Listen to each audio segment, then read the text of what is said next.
So, magandang araw mga kababayan, and this is Divan PH. And may good news po akong gustong ibalita, gusto natin mapag-usapan.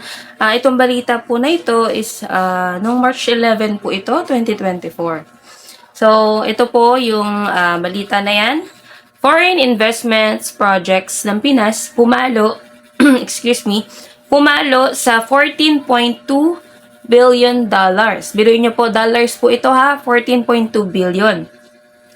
So, ito po yung mga foreign investment. Hindi pa po kasama dito yung mga investment po dito po, domestic, dito sa Pilipinas. Hindi pa po kasama. Puro foreign investment lang po. So, makikita nyo po, kitang-kita naman, yung 14.2 billion na dollars na investment. Ito po yung yung naging resulta ng pag-travel ni President Bongbong Marcos. Yung mga foreign trips niya po. Ito po yung naging resulta. Ito na po yung total investment na nakukuha natin galing sa ibang bansa. Na kung mapapansin nyo naman po, yung may mga kababayan kasi tayo dyan na magko-comment na asa na daw po yung mga investment, bakit wala daw silang nakikitang investor. Wala kang nakitang investor. Kailan lang, nung bago lang umalis si President Bongbong Marcos patungong Germany, yung US po, nagpunta, di ba? Pumunta sa Malacanang, nag-invest po. Mamaya, pag-uusapan din natin yon. So, dito po muna tayo. Na ito nga po, di ba? Naimbitahan si President Bongbong Marcos na magpunta sa Germany at saka sa Czech Republic. Biruin mo kung gaano nila tinitingala, pinaniniwalaan, yung pamumuno ni President Bongbong Marcos sa bansa natin. Na yung mga kababayan natin, kahit na nakikita naman nila na nagtatrabaho talaga ang ating presidente, parang hindi na nga nagpapahinga puro mali pa rin. Or, alam nyo yung hinahanap? Yung 20 pesos na kilo ng bigas. Yun po, yung usually na hinahanap nila. Nababasa ko kasi mostly sa mga video po na ginagawa ko is yun po yung comment. Ewan ko, may mga iilan tao talaga na yung utak nila natapakan nila kaya hindi na nila mapagana. Ang tumatak na lang sa isip nila is yung pangarap na 20 pesos na bigas. 'Di ba? So, basahin ko po yung balita. So, nasa tamang landas ang administrasyon ni Pangulong Ferdinand Marcos Jr. tungo sa pagtulong sa bansa na makabangon mula sa masamang epekto ng pandaigdigang pandemya. So, alam naman po ng lahat, hindi lingid sa inyong mga kaalaman na nung umupo po or nanumpa si President Bongbong Marcos bilang presidente ng Pilipinas, nasa pandemya pa rin po tayo. At saka, hindi lang po yun, ito po yung mga panahon na nagre-recover pa yung bansa natin. Kasi alam nyo naman po kung gaano ka grabe yung naging impact ng pandemya. Hindi lang dito sa Pilipinas kasi global pandemic po yan pati po sa ibang bansa.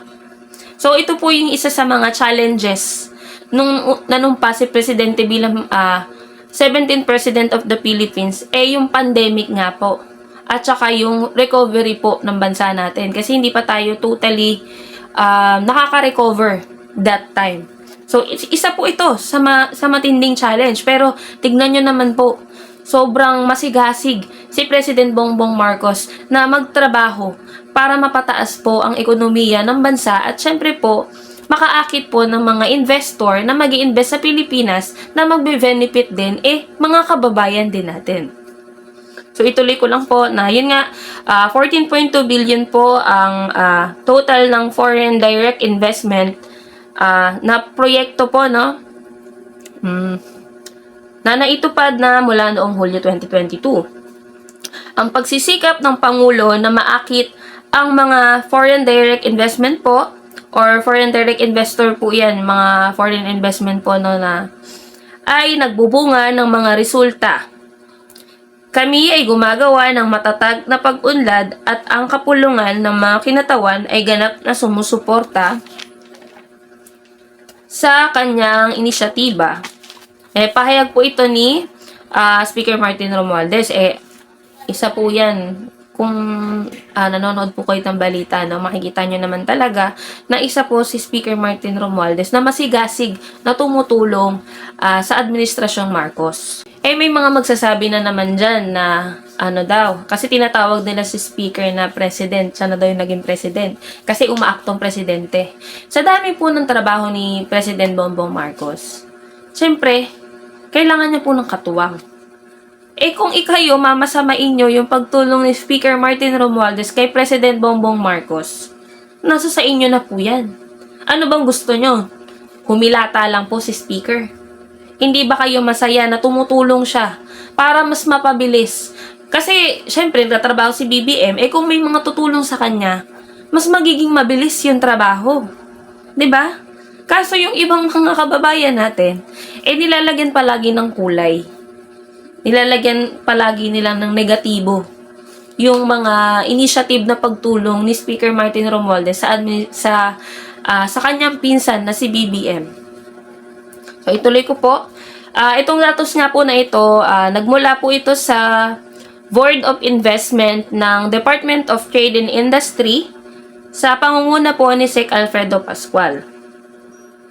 So, ito pong mga pagtatrabaho na ginagawa ni BBM. Yung pagtatravel niya, biluin niyo ang pagtravel sa ibang bansa is it takes a lot of hours. 16 hours, 20, or ano. Di pa ako nakapag-travel, so wala akong idea. So, parang mga ganun na, sa 16, 20 hours. Depende po yan sa bansa, di ba?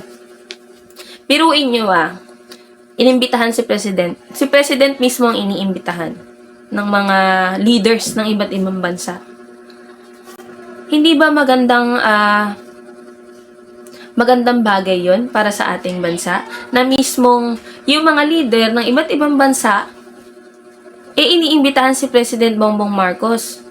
May tiwala yung mga ibang leaders sa kanya, sa kakayahan niya bilang presidente po ng Pilipinas. Biruin mo, magkano na yung total na investment na nakuha natin na makakatulong sa pag-unlad ng bansa natin, at syempre, makakatulong sa mga kababayan natin kasi more investment, more jobs, di ba? Kaso itong mga kababayan natin, sasabihin pa travel lang si BBM. Ba't hindi kayo ang mag-travel? Hindi kayo ang maghanap ng investment, total mas magaling kayo. Baka hindi pa kayo maimbitehan. Baka wala kayong makuhang investment. Kasi since nagmamagaling kayo, kayo na lang mag-travel, kayo na lang kumuha ng mga investor, mga foreign investor, at tignan natin kung mag-i-invest pag kayo yung umattend. Tapos may mga magko-comment pa dyan na asan ang 20 pesos na bigas daw. Lagi yan po, pag nag-upload ako, madalas ko yan makita na hinahanap nila yung 20 pesos na bigas. Kayo po tatanungin ko, magkano po ang nagagastos dun sa abono, dun sa pesticide, at yung production po, yung pinaka-proseso. Kasi kung sarili lang natin ang iisipin natin, paano naman yung mga kababayan natin magsasaka? Nasabi nga ni President Bongbong Marcos, sila yung nagpapakain sa atin, pero sila yung mahirap. Diba? Anong gusto nyo? Walang kikitain yung mga farmers natin. Hindi naman pwede yun. Kailangan din nilang kumita. Hindi pwedeng puro kayo na lang yung iisipin. Dahil hinahanap nyo 20 pesos kilo na bigas, ibababa na lang. Paano naman yung mga magsasaka nating pinagpaguran yun? Paano naman yung mga pamilya nila?